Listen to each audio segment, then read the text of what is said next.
Most open world games try to impress you by showing you how much there is to do. A larger map, more vehicles, more activities, and more icons covering every corner of the screen.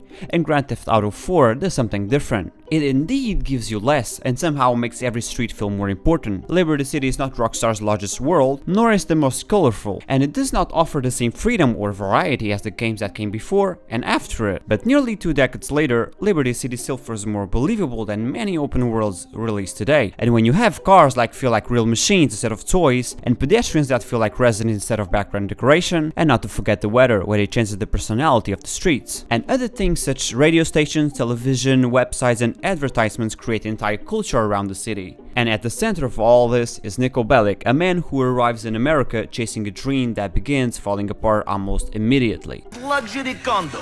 Where's sports car? Where's Barbara with big titties and Stephanie who sucks like a vacuum? What are you talking about?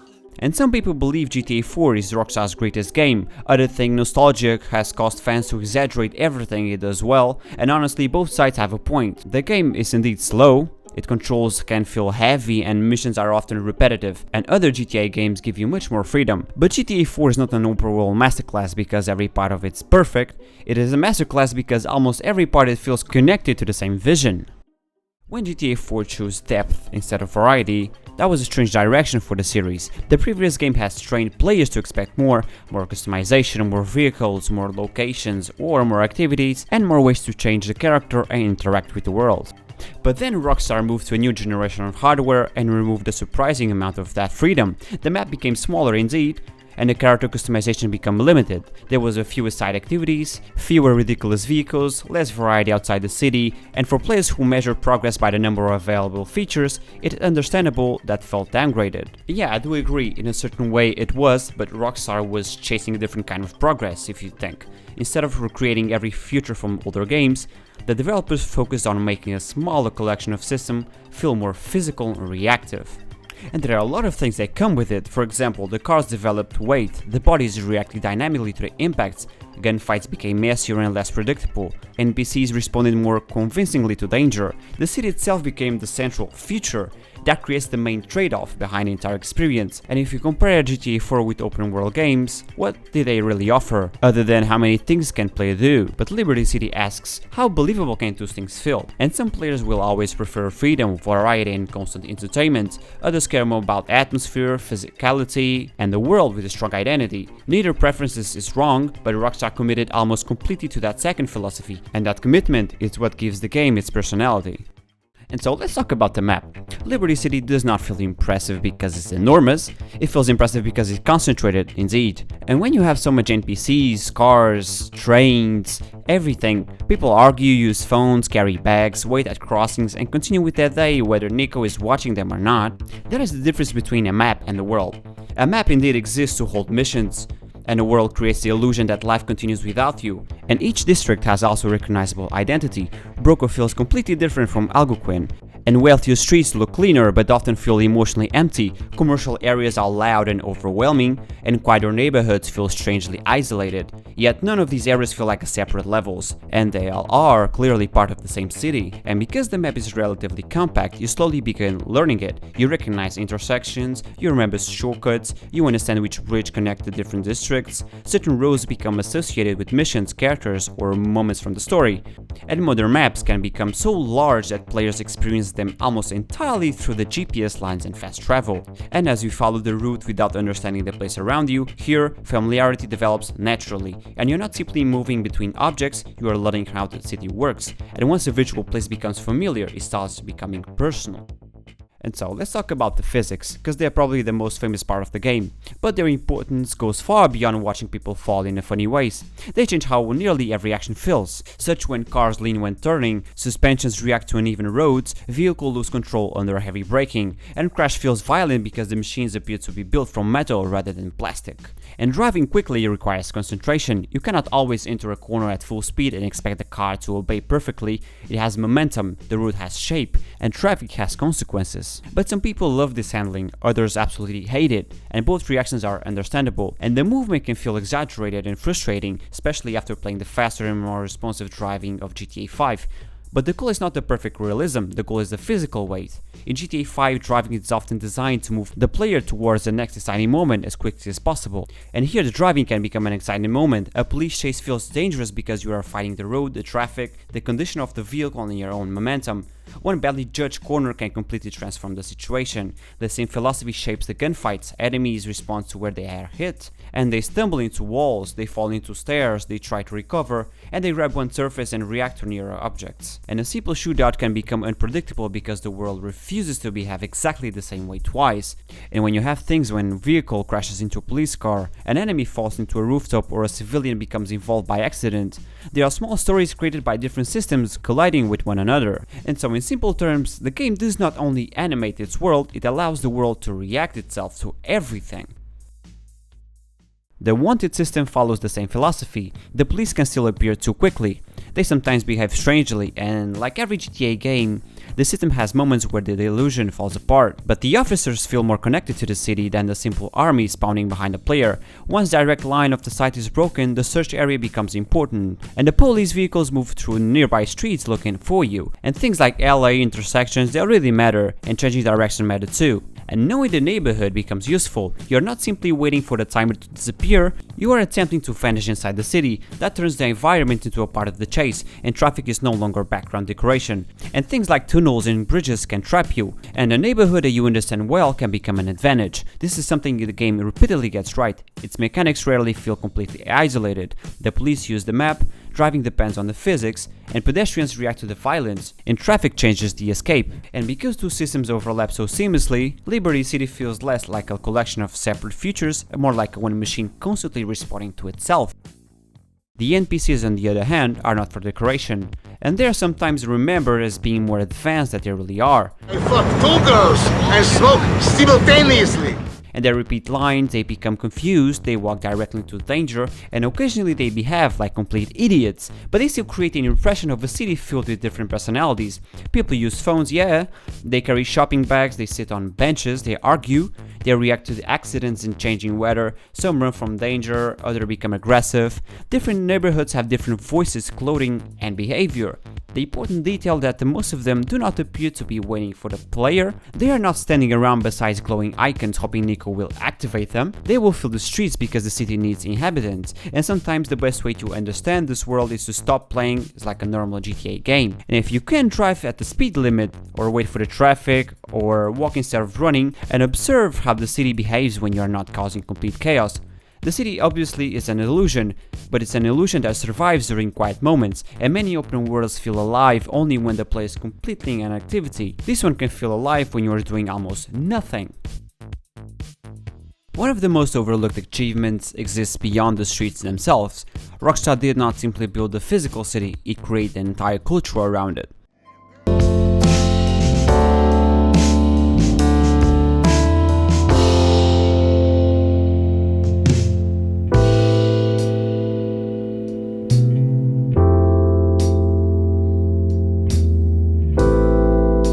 When you turn on the radio, you can hear political arguments, ridiculous advertisements, and news reports reacting to events from the story. Watch television and you find complete programs mocking the world outside Nico's apartment, or visit an internet cafe and you can lose an absurd amount of time reading fake articles, browsing dating profiles, checking emails, and exploring websites for business that do not even exist outside the game. And most of the content is completely optional. Many players will never discover all of it, and that is exactly what makes it convincing. It does not feel like an information place where specifically for the player, it feels like media created for the people living inside Liberty City. The advertisements reveal that companies are trying to sell, the talk shows reveal that people are angry about, the news give the impression that events continue beyond Nico's immediate perspective. Even the websites show the uglier side of the city, the desperation, the prejudice, the consumerism, and the stupidity hiding beneath its public image. Some of the humor has clearly aged, and a lot of it belongs very specifically to the late 2000s, when the internet felt less controlled and considerably more chaotic. Not every joke still lands, and the satire is rarely subtle, but the amount of writing hidden inside the world is remarkable. Rockstar was not only asking what Liberty City should look like, they were asking what its residents would watch, read, purchase, believe, and complain about. The level of detail does not always demand the player's attention, it simply exists. That's why the city feels larger than the map containing it. And in my opinion, all of the world building will still be impressive without Nico, but his story gives the city meaning. He arrives in America after Roman describes a life with money, luxury, success and beautiful women. Instead, he finds a small apartment, serious financial problems and a cousin trapped by debt. And the fantasy collapses almost immediately, and the city reflects that collapse everywhere he goes. Advertisements promise happiness, business promise opportunity, and everyone appears to be chasing money, influence or status. But almost every important character is disappointed. Some are desperate, some are pretending to be successful, others have achieved everything they wanted and remain completely miserable. And Nico understands violence because he has lived through war. He has done terrible things, and unlike many protagonists in the series, he does not always appear proud of what he has become. He understands the damage violence causes, he knows revenge will not repair the past, but violence is always the one ability that makes him valuable in the new life, and that contradiction defines him. He wants to become something better, yet every opportunity the city offers rewards him for returning to the person he was trying to escape. This is where the story and the open world becomes inseparable. Liberty City is not only the location where Nico's journey takes place, it represents the promise that brought him to America and the reality that slowly destroys that promise. GTA 5 often presents its world as a playground for excess. Los Santos is loud, bright and obsessed with success. Liberty City feels more like an interrogation of the same fantasy. It asks what happens when someone truly believes the dream being sold to them, and the answer is usually disappointment. The friendship system is one of the most criticized parts of the game. Screw you, you idiot! Okay, I'm an idiot, but you must admit, I have the best line in bullshit you ever heard. And honestly, the criticism is fair. You can be traveling towards an important mission when Roman suddenly calls you and asks you to fucking bowling. Ignoring people can damage your relationship. The invitation becomes repetitive, and sometimes friendship starts feeling less like a human connection and more like an unpaid emotional labor. But beneath that frustration is a genuinely strong idea where characters continue existing outside missions. They do not disappear after giving Nikos an objective, they call him, invite him out and react when he ignores them. And during those quieter moments, they reveal parts of themselves that the main story does not always have time to show. Bowling, drinking and eating are not mechanically deep activities. The activity itself is rarely the point is the conversation. Spending time with Roman, little Jacob or Becky makes them feel like a people Nico actually knows, rather than the characters who appear whenever the plot needs another job completed. He also changes the emotional geography of the city. A restaurant is no longer just another building, it becomes somewhere you visit with a particular person. A neighborhood becomes connected to a friendship, and an apartment becomes connected to a period of Nico's life. The map slowly fills with memories, and this is how a virtual place becomes personal. The friendship system can be irritating, but its underlying idea remains powerful. A believable city is not always made from roads and buildings, it is made from people who gave those places meaning. The game is remembered for being darker, slower, and more grounded than the most entries in the series, but when it decides to create spectacle, few missions demonstrate its strength better than the 3-leaf clover. What begins as a bank robbery quickly becomes a running battle through Liberty City. The crew leaves the bank, the police response escalates, and the streets become a battlefield. And the escape eventually moves underground throughout the subway system. And what makes this mission memorable is not only the simple amount of shooting, it's the way that robbery uses the entire city. The pavements restrict your movement, and the narrow streets make the police response feel overwhelming. The crowds create confusion, and the subway becomes part of the escape. For one mission, it feels as tough as the entire city has turned against you. Looking back, the 3-leaf clover also feels like an early glimpse of where the series would eventually go. That does not mean this mission directly causes Rockstar to build GTA 5 around heists. Robbery has appeared before, and nobody outside the studio can know exactly which idea influenced later decisions. But the progression is difficult to ignore. 3-leaf clover demonstrates how well the Grand Theft Auto formula worked when a mission was structured around the complete criminal operation. There was a crew, a target, an escalating response and an escape that depended on the surrounding world. GTA 5 later made elaborate robberies one of the foundations of a story. Planning the approach, choosing crew members, and executing the operation becomes central to the experience. GTA Online then expanded that structure even further. Heists become larger cooperative operations with set of missions, specialized roles, and a final robbery that rewarded everything completed beforehand. 3-leaf clover may not have been the direct blueprint, but it feels like an early demonstration of what players enjoyed most about this kind of mission. Not simply traveling somewhere and shooting everyone, participating in a complete operation where the crew, the objective and the escape all matter. Liberty City previously showed how powerful that structure could be. The next game built a story around it, and the online mode transformed it in one of those franchise's definitive experiences. The problem is that not every mission reaches the level of three-leaf clover. Many follow a familiar routine. You drive somewhere, follow a target, enter a building, shoot several enemies and escape. The open world can create unpredictable moments, but the missions themselves often control the player very tightly. Failing near the end can force you to repeat long sections. The lack of modern checkpoints becomes frustrating. The cover system now feels dated, and sometimes the mission design is far less imaginative than the city containing it. But that creates one of the game's strangest contradictions, because the open world systems encourage chaos and improvisation. But many story missions expect the player to follow a narrow path. The world can be more interesting than the objective. And the criticism matters because nostalgia has a habit of preserving the greatest moments while quietly removing the repetitive ones from memory. And people remember the bank robbery, they remember the major decisions, they remember the emotional scenes, but they may not remember a very long drive followed by another predictable shootout. And the strongest missions deserve praise, but pretending the weaker ones do not exist would only make the arguments less convincing. An open world masterclass can still contain outdated mission design. In fact, the contrast makes the achievement of Liberty City even more obvious, and the world often feels more modern than the missions taking place inside it.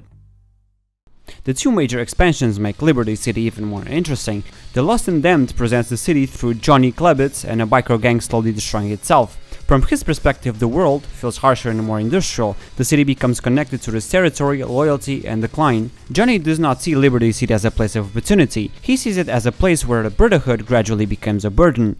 Then the Ballad of the Gay Tony transforms the same map again. Suddenly the city feels brighter, wealthier, and more excessive.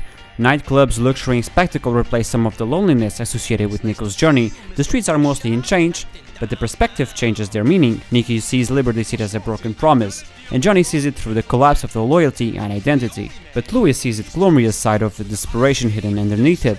This is one of the clearest demonstrations of a strong open world design. A convincing world can support several completely different stories without losing its identity. Rockstar did not need to create three separate cities. They showed that some place could feel completely different depending who was trying to survive inside it.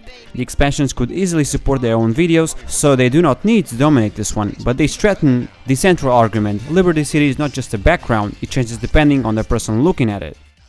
But not every criticism comes from someone who failed to understand the game. Some players believe the praise has come excessive, and there's probably some truth in that.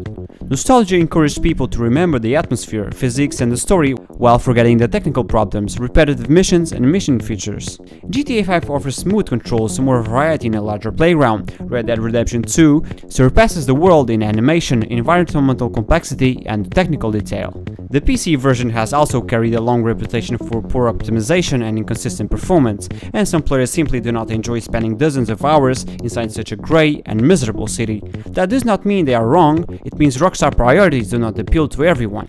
The game asks the player to accept heavier controls, fewer activities and slower mood in exchange for atmosphere, physicality and consistency. But not everyone will consider that as a fair trade, and that the disagreement is a part of what makes the game so interesting. And this represents a version of Rockstar willing to sacrifice broad appeal in order to pursue a very specific identity.